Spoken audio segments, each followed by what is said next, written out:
Good morning class 9। बच्चों, आज हम पढ़ने जा रहे हैं कविता कैदी और कोकिला।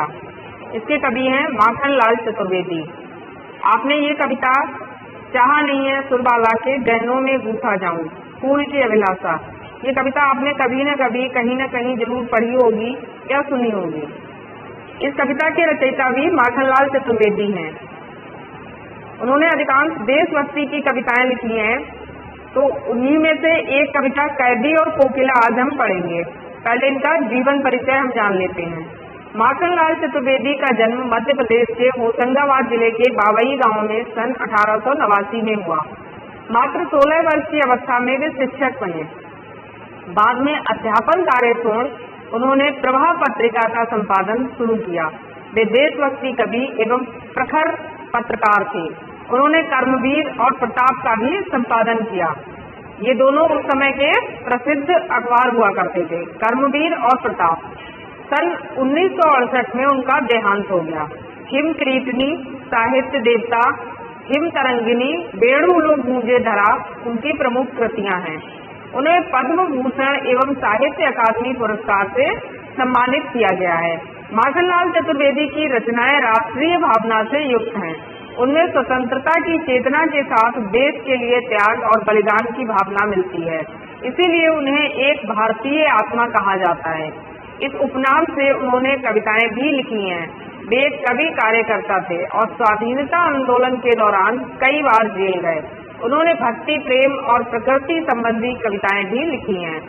चतुर्वेदी जी कविता में शिल्प की तुलना में भाव को अधिक महत्व देते हैं। उन्होंने परंपरागत छंदबद्धता रचना के अनुकूल शब्दों का भी प्रयोग किया है। उनके जीवन परिचय में यहाँ पर हमने जाना कि वो केवल कवि और पत्रकार ही नहीं थे, स्वतंत्रता सेनानी भी थे और स्वतंत्रता आंदोलन में भाग लेने के कारण कई बार जेल भी गए। और जो कविता यहाँ पर हम पढ़ने जा रहे हैं वो जेल में ही उनके द्वारा लिखी गई है। वो जेल में बंद थे, उसी दौरान उन्होंने इस कविता को लिखा था और उस समय ये कविता बहुत अधिक प्रसिद्ध भी हुई थी। एक तरह से ये कविता उस समय जो अंग्रेजी जेलों में अंग्रेज जो थे वो जो भारतीयों पर अत्याचार करते थे उसका एक दस्तावेज भी है, सबूत है कि किस तरह से जेलों में जो भारतीय स्वतंत्रता सेनानी होते थे उन पर किस तरह से अत्याचार किया जाता था। उन्हें जानवरों से भी बदतर स्थिति में रखा जाता था। जैसे यहाँ पर कहा गया है, चतुर्वेदी जी कविता में शिल्प की तुलना में भाव को अधिक महत्व देते हैं, यानी उनकी कविताएं जो है वो भाव प्रधान होती हैं।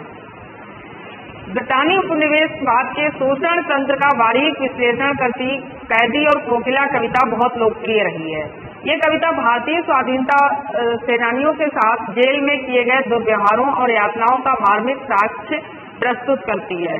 कवि जेल में एकाकी और उदास है। कोकिल से अपने मन का दुख, असंतोष और ब्रिटानी शासन के प्रति अपने आक्रोश को व्यक्त करते हुए वह कहता है कि ये समय मधुर गीत गाने का नहीं बल्कि मुक्ति का गीत सुनाने का है। कवि को लगता है कि कोयल भी पूरे देश को एक कारागार के रूप में देखने लगी है, इसीलिए अर्धरात्रि में चीख उठी है। अब हम पढ़ते हैं कविता कैदी और कोकिला। क्या गाती हो, क्यों रह जाती हो, कोकिल बोलो तो क्या लाती हो, संदेशा किसका है, कोकिल बोलो तो। कवि जो है वो जेल में बंद है, आधी रात का समय है। आधी रात में वो कोयल के बोलने की आवाज सुनता है, कोयल चीख रही है, तो वो कवि जो है वो कोयल से पूछता है क्या गाती हो, क्यों रह जाती हो, अर्थात बार बार चीखती हो और चीखकर चुप हो जाती हो, तो ऐसा तुम क्यों कर रही हो, क्या आधी रात में तुम क्या गा रही हो, क्या संदेशा सुना रही हो, किसका संदेशा है जो आधी रात में चीख कर सबको सुनाना चाहती हो, कोयल बताओ तो। ऊंची काली दीवारों के घेरे में, जो जेल की दीवारें हैं वो कैसी हैं, ऊंची ऊंची काली काली दीवारें हैं। डाकू चोरों बटमारों के डेरे में, कभी कहता है कि जो जिस जेल में चोर, डाकू और लोगों को लूटने वाले वो लोग बंद होते थे, जो स्वतंत्रता आंदोलन के सिपाही होते थे उनको भी उसी जेल में बंद कर दिया जाता था, उन्हीं के साथ रखा जाता था। जबकि वो इस तरह के अपराधी नहीं होते थे, वो राजनैतिक अपराधी होते थे, तो उनको अलग रखना चाहिए था सरकार को, लेकिन सरकार जो थी वो ऐसा नहीं करती थी। जो दुर्दांत अपराधी होते थे, हत्यारे होते थे, चोर डाकू, उनको उनके साथ रहना पड़ता था। मरने भी जीने को देते नहीं पेट भर खाना, मरने भी देते नहीं तड़प कर रह जाना। जीवन पर अब दिन रात कड़ा पहरा है, शासन है या तम का प्रभाव गहरा है। कभी कहता है कि जेल में पेट भर खाने को भी नहीं मिलता है और मरने भी नहीं दिया जाता है। इस तरह से वहाँ पर जो कैदी हैं वो तड़प तड़प कर जीते हैं। जीवन पर अब दिन रात कड़ा पहरा है, शासन जो है अंग्रेज शासन, वो इन स्वतंत्रता सेनानियों के जीवन पर उन्होंने पहरा लगा रखा है, उनको जेल में बंद कर रखा है। कभी कहता है शासन है या तम का प्रभाव गहरा है। उसको जो ब्रिटिश शासन है कभी उसकी तुलना अंधकार से करता है। तम का अर्थ होता है अंधकार, तो कभी कहता है कि ये शासन है या अंधकार है। जो ब्रिटिश शासन है उसकी तुलना वो अंधकार से करता है। अंधकार जैसे निराशा का, अत्याचार का, अन्याय का प्रतीक होता है। तो उसके कहने का तात्पर्य क्या है कि ये शासन जो है वो अत्याचारी और अन्यायी शासन है। हिमकर निराश कर चला रात भी काली, इस समय कालिमा मई जगी क्यों आली। कोयल से वह कहता है, हिमकर अर्थात चंद्रमा, चंद्रमा भी डूब गया है, जिससे रात का जो अंधेरा है वो और अधिक बढ़ गया है। तो निराशा जो है वो और अधिक फैल रही है। कभी कहता है कि चंद्रमा भी डूब चुका है, रात भी काली है, और कोयल कैसी है, वो भी काली है, कालिमा मई है पूरी। तो कभी कहता है कि ऐसी काली रात में कोयल जगी क्यों आली। आली वो सखी कहकर संबोधित करता है, कोयल को सखी कहकर संबोधित करता है कि हे सखी, तू इस समय जब चारों ओर अंधेरा ही अंधेरा फैला हुआ है तो तू क्यों जागकर चीख रही है, इस तरह से क्यों चीखे जा रही है। क्यों भूख पड़ी वेदना बोझ वाली सी, कोकिल बोलो तो क्या लूटा। आगे वह कहता है क्यों भूख पड़ी। जब किसी को बहुत अधिक तकलीफ होती है, बहुत अधिक वेदना और पीड़ा होती है, तो उसकी चीख निकलती है, वेदना से भरी हुई, जैसे जिसके मन पर वेदना का बोझ होता है। तो कभी कल्पना करता है कि शायद कोयल के मन पर भी कोई वेदना है, उसे कोई पीड़ा है, और उसी पीड़ा के कारण वो आधी रात को इस तरह से भूख रही है, यानी वेदना से चीख रही है, चिल्ला रही है। तो वो कोयल से पूछता है, कोकिल बताओ तो तुम्हें क्या पीड़ा है, क्या वेदना है जिसके कारण तुम इस तरह से चीख रही हो। क्या लूटा। आगे वो पूछता है कि क्या लूटा, तुम्हारा क्या लुट गया है। आधी रात को तुम चीख रही हो, बताओ तुम्हारा क्या लुट गया है जिसके कारण तुम इस तरह से चीख रही हो। कभी कहना चाहता है कि उस समय जो अंग्रेज शासन था वो देश को लूटने का काम कर रहा था, पूरे देश को लूट कर अपने देश ले जा रहे थे, वो इंग्लैंड ले जा रहे थे। तो कोयल भी ये सब देख रही है। कभी कल्पना करता है कि शायद देश को इस तरह से लुटते हुए देखकर ही कोयल जो है वो आधी रात को चीख रही है। मृदुल वैभव की रखवाली सी, कोकिल बोलो तो। आगे कभी कहता है कि मृदुल वैभव की रखवाली सी, कोयल जो है वो, उसकी यादों में जो कोयल की आवाज है वो मधुर है, मृदुल है। कोयल जो होती है वो हमेशा मधुर बोलती है, मीठा बोलती है, सभी के कानों में रस बोलती है, सबको उसकी आवाज अच्छी लगती है। लेकिन उन यादों के विपरीत कभी जो आज कोयल की आवाज सुन रहा है वो कैसी है, वो कर्कश है। जैसी कोयल की आवाज होती है वैसी नहीं है। तो कवि इसीलिए कहता है मृदुल वैभव की रखवाली सी, यानी तुम्हारा जो वैभव है वो तुम्हारी मीठी आवाज है, लेकिन आज तुम कैसे बोल रही हो, कर्कश आवाज में चीख चीख कर बोल रही हो। कोयल बताओ तो क्या बात है। आगे वह कहता है क्या हुई बावली, यानी क्या पागल हो गई हो। अर्धरात्रि को चीखी, आज जो आधी रात को चीख रही हो। कोकिल बोलो तो, बताओ तो आधी रात को क्यों चीख रही हो, क्या तुम पागल हो गई हो, बावली हो गई हो। किस दावा नल की ज्वालाएं हैं दिखी, कोकिल बोलो तो। कभी कहता है कि क्या तुमने देश में जो आग लगी हुई है, चारों ओर उस समय देश में स्वतंत्रता आंदोलन चल रहा था, तो चारों ओर आग जैसी फैली हुई थी, जो आजादी की लड़ाई की लपटें थी वो चारों ओर फैली हुई थी। कभी कहता है कि क्या तुमने भी वो लपटें देख ली हैं, जो देश की आजादी की लड़ाई है उसकी जो लपटें हैं, क्या तुमने भी देख ली हैं, जिसके कारण तुम इस तरह से सीख रही हो। दावानल जो होता है वो उसको, जंगल की आग को दावानल कहा जाता है ना। तो उस समय देश में ऐसी ही स्थिति बन रही थी। तो कभी कहता है कि क्या तुमने भी जो ज्वालाएं हैं उनको देख लिया है, इसीलिए तुम इस तरह से चिल्ला रही हो, तुम्हारी जो वाणी है, आवाज है, उसमें इतनी व्याकुलता है। आगे में कहता है क्या क्या देख न सकती जंजीरों का गहना, हथकड़ियां क्यों ये ब्रिटिश राज का गहना। कभी आगे कहता है कि क्या जो मैं जंजीरों में बंधा हुआ हूँ, क्या इसको देखकर सीख रही हो, क्या तुमसे ये जंजीरें जो हैं वो देखी नहीं जा रही हैं। आगे वह कहता है हथकड़ियां क्यों ये ब्रिटिश राज का गहना।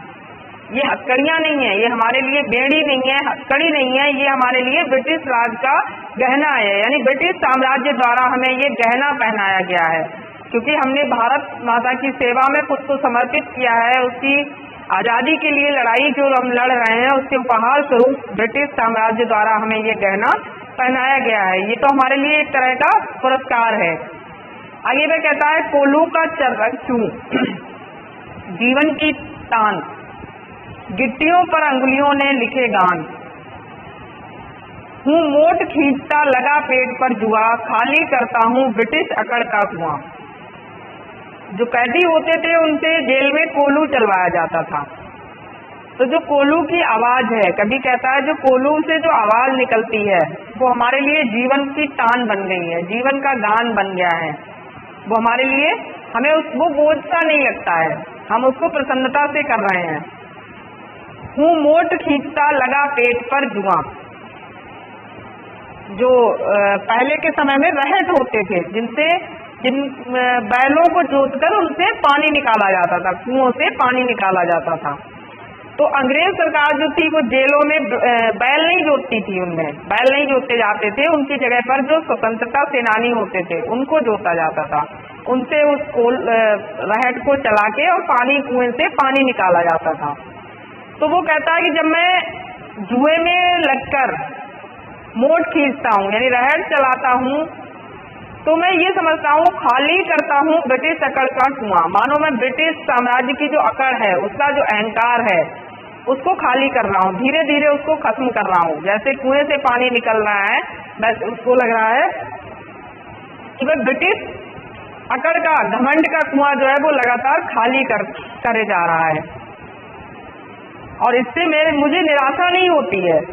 ये जो कार्य कभी वहाँ करता है, उससे वो कहता है कि मुझे बिल्कुल भी निराशा नहीं होती है, मेरे अंदर आशा का संचार होता है। दिन में करुणा क्यों जगह रुलाने वाली, इसलिए रात में गजब ढा रही आली। कभी कोयल से कहता है कि तुम दिन में इसलिए नहीं बोल रही हो कि लोगों में करुणा जगेगी। लोग जो हैं वो संघर्ष कर रहे होते हैं, दिन में यातना सहन कर रहे होते हैं, इसलिए तुम लोगों को और अधिक परेशान नहीं करती हो। आगे वह कहता है इसलिए रात में गजब ढहा रही आली, यानी इसीलिए तुम अपनी जो मधुर आवाज है, तुम्हारा जो रुदन है, अंधकार चारों ओर जब अंधकार फैला हुआ है, शांति फैली हुई है, यानी माहौल जो है, वातावरण उस समय शांत होता है, तब तुम लोगों को अपना संदेशा सुनाना चाहती हो। ये सखी तुम इसलिए रात में संदेश दे रही हो। इस शांत समय में अंधकार को वेद रो रही क्यों हो, कोकिल बोलो तो। आगे कभी कहता है शांत समय में, यानी रात का जो समय होता है, शांत वातावरण होता है, तो कोयल की जो आवाज है वो दूर दूर तक जा रही है, सभी के कानों तक पहुंच रही है। तो कभी कल्पना करता है कि इसीलिए तुम रात में अपना संदेश सबको सुना रही हो, क्योंकि दिन में लोग जो है वो और कामों में बिजी होते हैं, व्यस्त रहते हैं, तुम्हारे संदेश को सुन नहीं पाएंगे, इसलिए रात में वो चुपचाप से सबको अपना संदेश दे रही है। चुपचाप मधुर विद्रोह बीज इस भांति बो रही क्यों हो, कोकिल बोलो तो। कभी कहता है कि विद्रोह के बीज, यानी लोगों में क्रांति की भावना पैदा कर रही हो, लोगों को विद्रोह के लिए, अंग्रेजी शासन के खिलाफ खड़े होने के लिए तैयार कर रही हो। फिर आगे वह कहता है काली तू रजनी भी काली, शासन की करनी भी काली, काली लहर कल्पना काली, मेरी काल कोठरी काली, टोपी काली कमली काली, मेरी लौह श्रृंखला काली, पहरे की हुंकृत की ब्याली, किस पर है गाली ए आली। कभी इसमें कहता है कि तू भी काली है, रात भी काली है, यानी कोयल भी काली है, रजनी अर्थात रात भी काली है, शासन की करनी भी काली है। और जो ब्रिटिश शासन है, अंग्रेज शासन है, उसके जो कारनामे हैं, कार्य हैं, वो भी काले हैं। काले से मतलब है अमानवीय है, अन्यायी है शासन, अन्यायपूर्ण कार्य होते हैं उसके सारे। और ऐसे में उसके मन में जो कल्पनाएं उठती हैं, कभी के मन में जो कल्पना वो करता है वो भी काली है, यानी निराशापूर्ण कल्पनाएं हैं उसके मन में। वो कहता है मेरी काल कोठरी काली, जिसमें मैं बंद हूँ वो कोठरी भी काली है, मेरी टोपी भी काली है, कंबल जो ओढ़ता हूँ वो भी काला है। मेरी लौह श्रृंखला काली, जिन जंजीरों से मैं बंधा हुआ हूँ वो भी कैसी है, काली है। किस पर है ऐ गाली ऐ आली। कभी कहता है कि ये सारी चीजें जो है काली, ये मिलकर किसी सर्प के जैसा भय उत्पन्न कर रही हैं। मानो सर्प जो है हमें डसने चला आ रहा है, ऐसा भय उत्पन्न कर रही हैं। और उस पर ये जो पहरेदार हैं, अंग्रेज शासन के जो पहरेदार हैं, वो गालियां भी देते हैं। आगे पे कहता है इस काले संकट सागर पर मरने की मदमाती, कोकिल बोलो तो। कभी कहता है कि ये देश पर जो संकट है, संकट रूपी जो सागर है, यहाँ पर रूपक अलंकार है, संकट सागर में रूपक अलंकार है। मरने की मदमाती, यानी इतनी सारी विपरीत परिस्थितियों के बीच भी कवि के मन का जो उत्साह है, उसका मन जो है वो ब्रिटिश साम्राज्य के खिलाफ और अधिक दृढ़ता से भरता जा रहा है, मजबूती से भरता जा रहा है। मरने की मदमाती यानी अपने आप को बलिदान कर देने का नशा जो है, मद का अर्थ होता है नशा। इतनी सारी विपरीत परिस्थितियों के बीच भी अपने आप को बलिदान कर देने का जो नशा है वो बढ़ता ही जा रहा है। अपने चमकीले गीतों को क्यों कर हो तैराती। कभी कहता है कि तुम्हारा क्या विचार है, तुम्हारे जो गीत हैं, चमकीले गीत हैं, तुम्हारी जो मधुर आवाज है, उसको तुम क्यों सुना रही हो, तुम्हारा क्या विचार है, तुम्हारा क्या इरादा है, कोयल बताओ तो। आगे में कहता है तुझे मिली हरियाली डाली, मुझे नसीब कोठरी काली, तेरा नभ भर में संचार, मेरा 10 फुट का संसार। कभी कहता है कि तुझे बैठने के लिए हरी डाल मिली हुई है और मेरे नसीब में काली कोठरी है जिसमें मैं बंद हूँ। तेरा नभ भर में संचार, तू पूरे आकाश में उड़ सकती है, संपूर्ण आकाश में विचरण कर सकती है। और मेरा संसार कितना है, ये 10 फुट की कोठरी ही मेरा संसार है। तेरे गीत कहावे बाह, रोना भी है मुझे गुनाह, देख विषमता तेरी मेरी, बजा रही तिस पर रणभेरी। कभी कहता है कि मेरी और अपनी परिस्थिति में विषमता तो देख, तू तो सारे आकाश में विचरण कर सकती है और मैं यहाँ पर जंजीरों में बंधा बैठा हूँ। तेरे गीत सुनकर लोग वाह वाह करते हैं और मेरे लिए रोना भी गुनाह है। तो तेरी और मेरी परिस्थितियों में बहुत अधिक विषमता है, उस पर तू युद्ध का बिगुल बजा रही है। रणभेरी का अर्थ होता है युद्ध का बिगुल बजाना, युद्ध की चुनौती देना, यानी उस पर तू युद्ध का बिगुल बजा रही है, संघर्ष का बिगुल बजा रही है। आगे वह कहता है इस हुंकृति पर अपनी कृति से और कहो क्या कर दूं। कभी कहता है कि तुम्हारी जो हुंकार है, युद्ध की रणभेरी जो तुमने युद्ध का बिगुल बजाया है, इसके लिए मैंने कविता लिख दी है। वो कविता के द्वारा अपनी बात को कह दे रहा है। वो कहता है और बताओ मैं क्या कर सकता हूँ, क्या कर दूंगा। कोकिल बोलो तो, बताओ तो, मोहन के व्रत पर प्राणों का आसव किसमें भर दूं। कोकिल बोलो तो। कभी कहता है यहाँ मोहन कहा गया है मोहनदास करमचंद गांधी को, यानी गांधी जी को मोहन कहा गया है।